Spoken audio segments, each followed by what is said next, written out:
Hola, hoy nos metemos de lleno en un tema que seguro que nos suena a todos.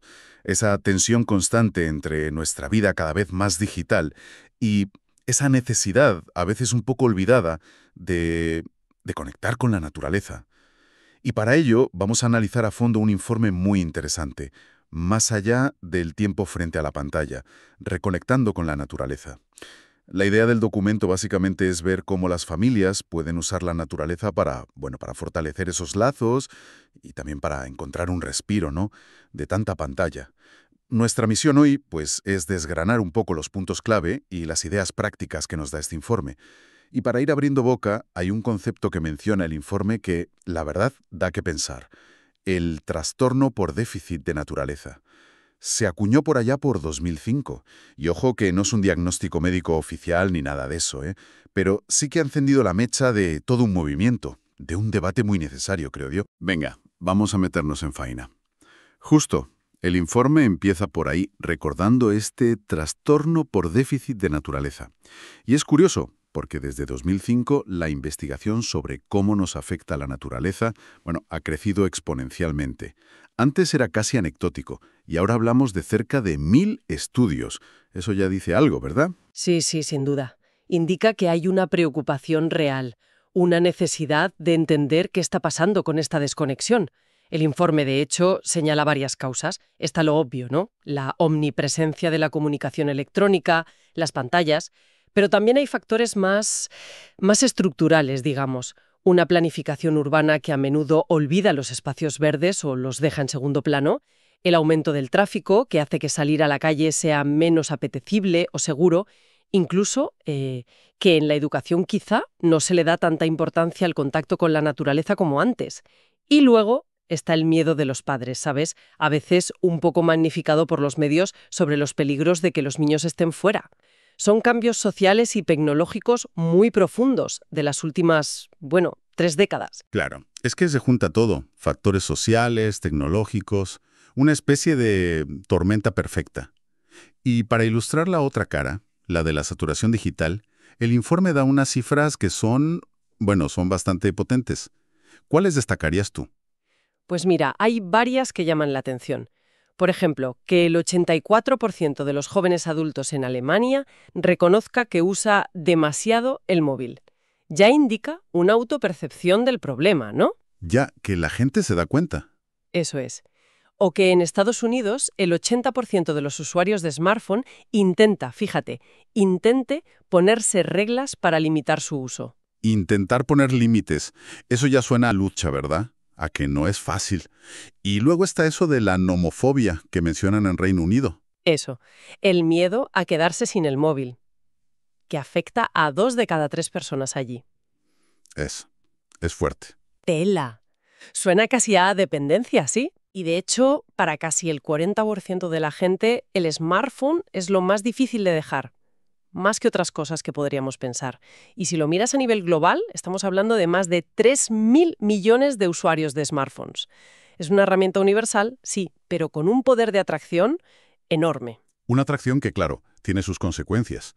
El informe vincula directamente este uso tan intensivo con la salud mental. Sí, y aquí los datos, la verdad, son para pararse a pensar. Un 61% de las personas encuestadas dice sentirse directamente adicta a Internet y a las pantallas. Más de la mitad de los estadounidenses jóvenes entre 18 y 40 años reconocen que el teléfono les molesta, les interrumpe en su vida diaria. Y algo muy importante, se confirma una correlación estadística. Cuantas más plataformas de redes sociales usas, mayor es la probabilidad de tener síntomas depresivos. Ojo, correlación no implica causalidad directa siempre, pero Exacto. No es una prueba de causa-efecto en todos los casos, pero la asociación está ahí y es fuerte, es un patrón claro. entendido. Y claro, ante este panorama, pues surge la idea de la desintoxicación digital. Parece que la gente está buscando soluciones de forma activa. El informe dice que las búsquedas de este término han subido muchísimo. Sí, una barbaridad. Se triplicaron las búsquedas de detox digital en 2024 comparado con 2023. Es un indicador clarísimo de que la gente es consciente del problema y está, buscando remedios. Claro, una cosa es buscarlo y otra conseguirlo, porque el informe también avisa de que hay una tasa de recaída alta, sobre todo con las redes sociales. Así es. Habla de una tasa de recaída del 51% al intentar dejar las redes sociales, o sea que más de la mitad de la gente que lo intenta vuelve. Y tiene su lógica cuando ves que el 64%, casi 2/3 de los que intentan ese detox, lo hacen precisamente por su enganche a las redes sociales. Son como el principal hueso duro de roer. Aquí es donde la cosa se pone muy interesante, creo yo. Si la gente lo intenta, le cuesta un montón, la necesidad es tan grande, esto tiene que mover dinero, ¿no? Y tanto que mueve. El mercado del turismo enfocado en la desintoxicación digital es un sector en pleno boom. Se estimó en unos 52.000 millones de dólares en 2024 y la proyección para 2034 es de casi 467.000 millones. ¡Qué barbaridad! ¿Has dicho 467.000 millones? Sí, sí. Eso supone un crecimiento anual previsto del 24,5%. Una pasada. Un crecimiento del 24,5% anual. Es increíble. Esto nos dice, de forma muy clara, que esto de la desconexión no es solo una sensación personal, sino una necesidad tan bestia y tan extendida que se ha convertido en una industria multimillonaria. Es una señal inequívoca de la escala del problema. Exacto. Es un mercado que crece impulsado por esa preocupación por el bienestar mental, por el interés en viajes diferentes, más transformadores, por el estrés de las ciudades y, como dice el informe, incluso por iniciativas de gobiernos que empiezan a verlo como un tema de salud pública o de desarrollo turístico. Pone un ejemplo en Karnataka, en India. Vale, hemos dibujado bien el cuadro de la saturación digital, pero el informe, como decíamos, propone un antídoto, por así decirlo. La naturaleza. Hablemos de esos poderes curativos. ¿Qué nos dice la ciencia? Pues la evidencia científica que recopila el informe es bastante sólida, la verdad. Pasar tiempo en espacios verdes se asocia de forma muy consistente con muchos beneficios para la salud. Hablamos de mejor salud mental en general, menos riesgo de trastornos psiquiátricos, tanto en niños como en adultos. También se asocia con dormir mejor, tener la tensión arterial más baja y menor riesgo de enfermedades crónicas. O sea que toca tanto lo psicológico como lo físico. ¿Y se sabe cómo funciona? ¿Qué pasa en nuestro cuerpo, digamos? A nivel fisiológico, uno de los mecanismos que más se ha estudiado es la reducción del cortisol, que es la famosa hormona del estrés. Parece que estar en la naturaleza nos calma, literalmente, a nivel corporal. Y luego, a nivel sensorial, nos ofrece una estimulación muy diferente a la de la ciudad. Más rica, más variada, menos agresiva. Es como darle un respiro al cerebro de tanta sobrecarga de información, de ruido. Permite lo que llaman restauración cognitiva. Restauración cognitiva. Me gusta cómo suena eso. ¿Y hay estudios específicos que apoyen esto, más allá de las asociaciones generales? Sí, el informe cita varios. Por ejemplo, un metaanálisis bastante reciente que revisó 13 estudios sobre intervenciones basadas en la naturaleza para mejorar la resiliencia en niños. Había más de 2.500 niños en total. Y encontraron efectos significativos. El tamaño del efecto era de moderado a grande. Usaron una medida estadística, el SMD, que dio 0,64. Eso indica un impacto bastante considerable en la resiliencia de los niños. Interesante ese dato del SMD, sí. Confirma que no es un efecto pequeño, vaya. ¿Había algo más destacable en ese estudio? Pues sí, un detalle curioso. Las intervenciones que incluían actividades de navegación u orientación, rollo usar mapas, brújulas, orientarse en el entorno, mostraron asociaciones especialmente fuertes con esa mejora de la resiliencia. Ah, mira qué bien. Quizá porque fomentan la autonomía, la resolución de problemas, la confianza en uno mismo, en un entorno natural. Tiene sentido, ¿no? Sí, sí, totalmente. Y la pregunta del millón, ¿cuánto tiempo necesitamos? ¿Hay una dosis mínima de naturaleza recomendada? Pues el informe destaca un hallazgo importante de otros estudios. Parece que con solo 120 minutos a la semana, en entornos naturales, 2 horas, ya se ven mejoras significativas en la salud y el bienestar. Y no tiene por qué ser de golpe, se pueden repartir a lo largo de la semana. Esto hace que parezca una meta, bastante más alcanzable para muchas familias. 2 horas a la semana. Sí, eso suena manejable, la verdad. Dentro de estas prácticas, el informe dedica un apartado al forest bathing, el Shinrin-yoku japonés. Es un término que se oye bastante ahora. ¿En qué consiste exactamente y qué beneficios le atribuyen? El Shinrin-yoku, que literalmente es baño de bosque, Es una práctica que surgió en Japón en los 80 como respuesta al estrés de la vida moderna. La clave no es hacer ejercicio, ¿eh? No es senderismo, es más bien una inmersión sensorial, lenta, contemplativa, en un bosque o un parque. Se trata de usar todos los sentidos de forma consciente. Mirar la luz filtrándose, escuchar los pájaros, oler la tierra mojada, tocar la corteza de un árbol. Es estar presente, aquí y ahora. Una inmersión sensorial, vale. Y más allá de la sensación agradable, que seguro que la tiene, ¿hay beneficios medibles según el informe? Sí, y son bastante notables. El informe recoge evidencia sobre cómo reduce la tensión arterial y las hormonas del estrés, como el cortisol. También menciona mejoras en el sistema inmunitario. Hay estudios que hablan incluso de un aumento de las células NK, las natural killer, que son las que luchan contra infecciones y tumores. Y además se asocia con aliviar síntomas de ansiedad y depresión, mejoras en casos de TDAH y un empujón a la función cognitiva y la creatividad. Ostras, la lista es larga. Menos estrés, mejor sistema inmune, alivia ansiedad, más creatividad. Suena casi demasiado bueno para ser verdad. ¿Y cuánto tiempo hay que dedicarle para notar algo? Pues lo interesante es que no hacen falta sesiones larguísimas. El informe sugiere que incluso con 20 minutos de inmersión consciente en la naturaleza ya se puede reducir significativamente el cortisol. Luego, claro, para beneficios más profundos, pues se apunta a esos 120 minutos semanales que decíamos antes. Se pueden conseguir con varias sesiones de forest bathing o combinándolo con otras actividades al aire libre. Y no hace falta irse al Amazonas, ¿eh? Un parque urbano con bastantes árboles puede servir perfectamente. Entendido. 20 minutos ya marcan diferencia, ¿vale? Ahora, vamos a conectar todo esto con el centro del informe. La familia. ¿Cómo interactúan estos dos mundos? Naturaleza y pantallas, en el día a día de las familias. El informe revisó un montón de estudios sobre esto. Sí, revisó 23 estudios publicados entre 2012 y 2024, y lo que sale de ahí es un panorama complejo. No es una simple ecuación de naturaleza buena, pantallas malas, ¿sabes? Por un lado, sabemos que el uso problemático de pantallas se asocia con más estrés psicológico en la familia. Por otro, sabemos que la naturaleza ayuda a reducir el estrés y a restaurar la atención. La pregunta clave era, ¿puede la naturaleza actuar como un amortiguador directo? ¿Contrarrestar los efectos negativos de las pantallas? ¿Y qué dice?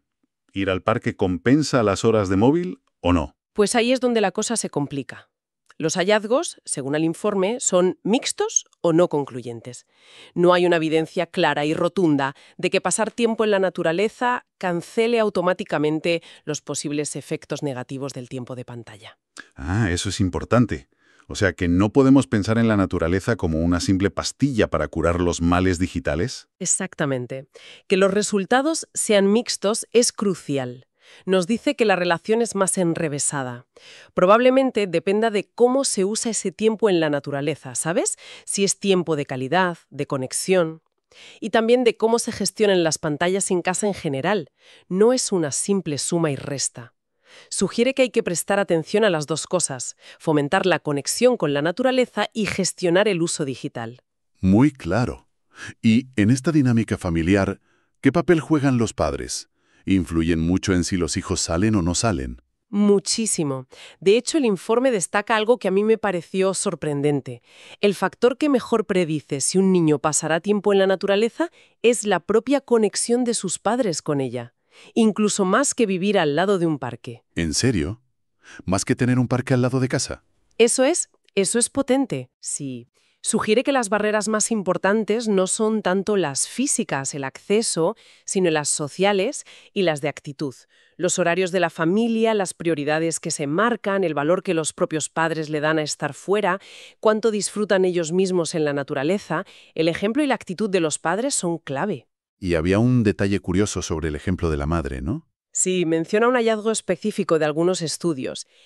Parece que el ejemplo de la madre, en concreto en cuanto a comportamientos activos y saludables, salir a andar, hacer deporte, se asocia de forma particularmente significativa con que los hijos también lo hagan.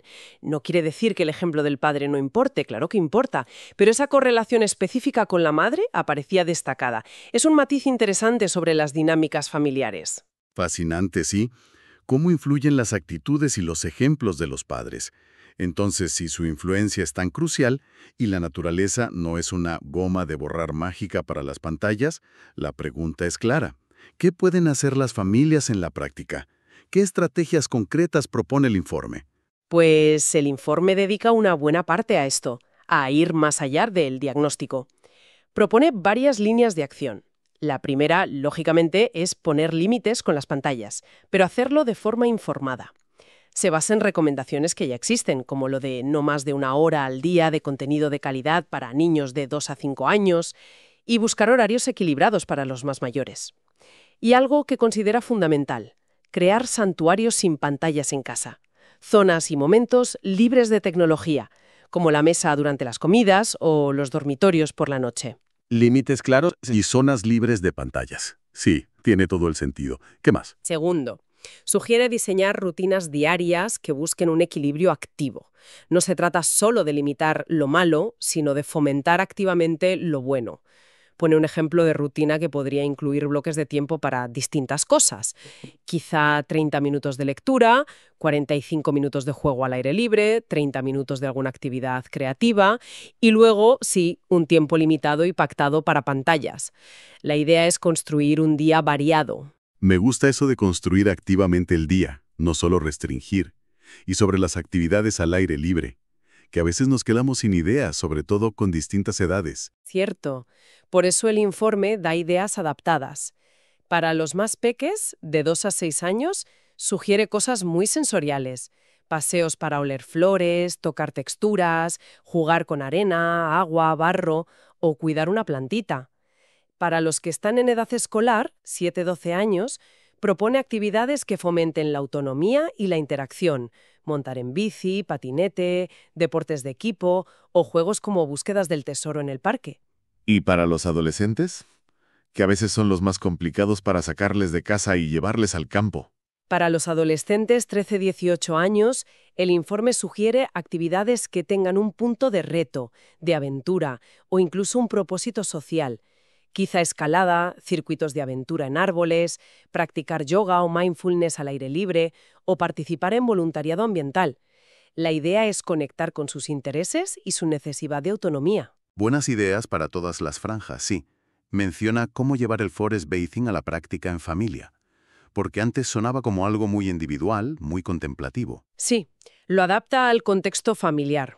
Propone pasos sencillos, elegir un sitio tranquilo, que sea accesible, hablar antes sobre la intención, simplemente relajarnos, observar, caminar despacio y quizá en silencio por momentos, animar a usar todos los sentidos, hacer pausas para fijarse en algo interesante y, muy importante, dedicar un tiempo al final para compartir qué ha sentido o descubierto cada uno.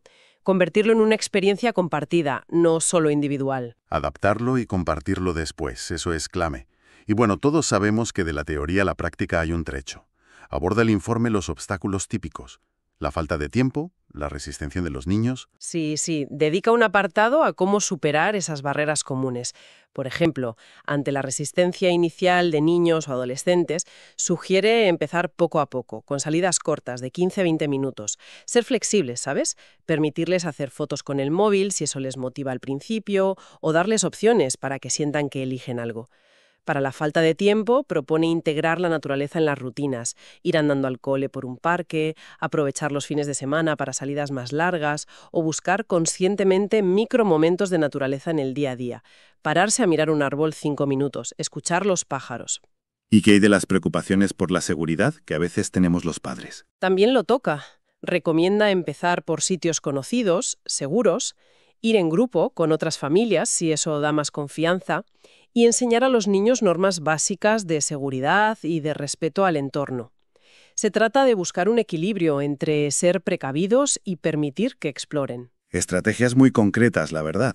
Y para saber si todo esto funciona, sugiere el informe cómo medir el progreso, cómo saber si vamos bien. Sí, propone algunas métricas sencillas que las familias pueden usar.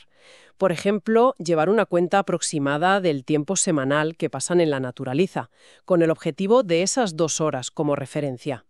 También valorar de forma subjetiva si mejora la calidad de las interacciones familiares durante y después de esas salidas. Preguntar a los miembros de la familia cómo se sienten, sus niveles de estrés, observar si duermen mejor o si hay menos conflictos en casa por las pantallas. Son indicadores para ver si las cosas van cambiando a mejor. Hay otro estudio que menciona el informe que me llamó mucho la atención. Uno sobre el tipo de experiencias en la naturaleza durante la infancia. Hablaba de experiencias salvajes frente a domesticadas. Ah, sí, es un estudio longitudinal interesante, con más de 2.000 adultos en Estados Unidos. Comparaba cómo distintos tipos de experiencias infantiles en la naturaleza predecían cuánto tiempo pasarían en ella de adultos.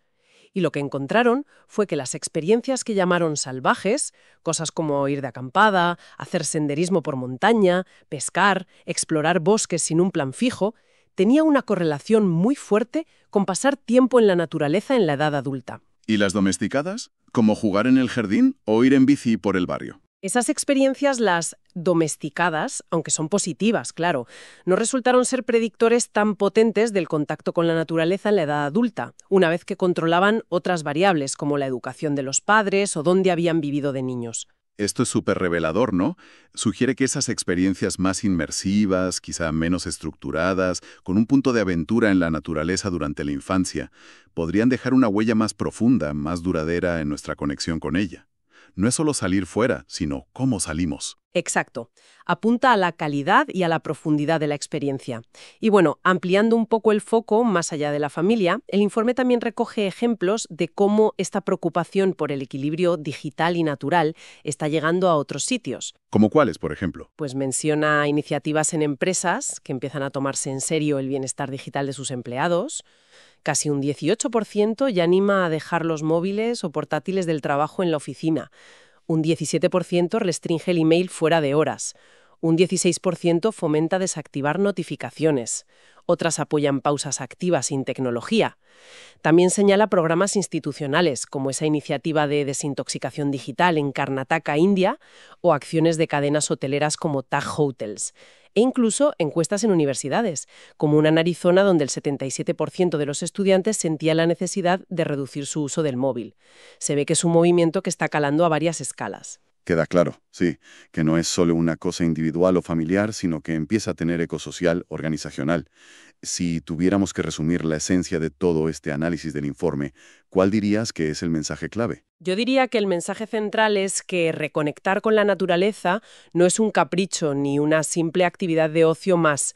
El informe la presenta como una estrategia necesaria, con base científica, para mitigar los efectos de esta saturación digital en la que vivimos todos, especialmente importante para las familias.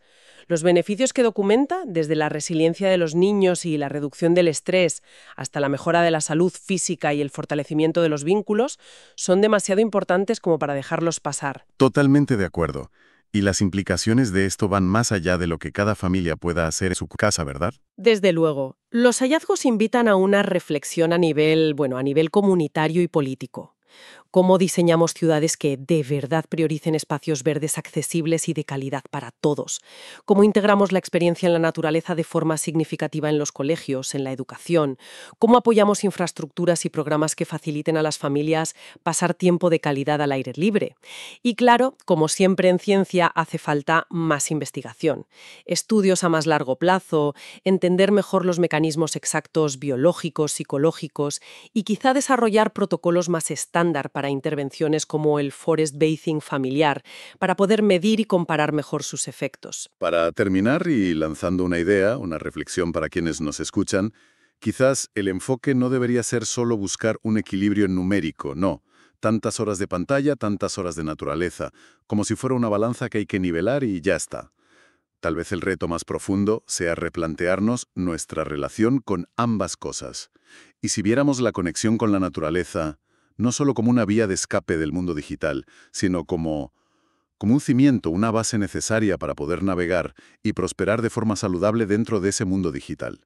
¿Qué cambiaría si pensáramos en la conexión con el entorno natural como una competencia esencial para el siglo XXI, tan vital para nuestro bienestar como saber movernos en el mundo digital? Ahí lo dejamos, para darle una vuelta.